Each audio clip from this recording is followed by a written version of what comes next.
Let's answer random questions galing sa ACS National Chemistry Olympiad. Kumukuha sila dito for chemist licensure exam, especially for inorganic and physical chemistry.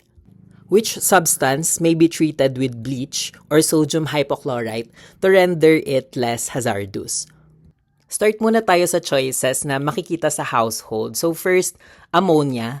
Ito yung ingredient for glass cleaner and surface cleaner. Kapag naglilinis tayo, bawal nating ipag-mix yung ammonia tsaka bleach kasi ang reaction nun ay pwedeng mag-produce ng chloramine gas which is a volatile gas na skin and respiratory irritant.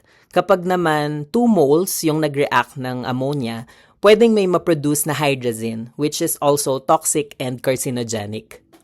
Next choice is hydrochloric acid or commonly known as muriatic acid. Hindi rin dapat natin ipag-mix yung hydrochloric acid tsaka bleach kasi ang mapoproduce naman ay chlorine gas which is volatile and also skin and respiratory irritant. Next choice naman ay ozone or mas kilala natin sa ozone layer na nagpo-protect sa atin against UV rays and ginagamit din yung ozone as disinfectant.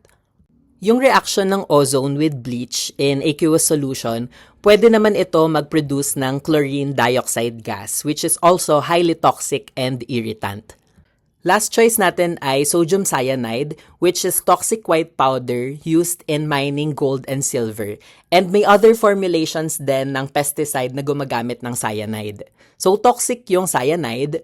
However, if we react cyanide with bleach, yung redox reaction nun ay mako-convert yung cyanide to cyanate ion which is less toxic than cyanide. This is the standard method for cyanide detoxification.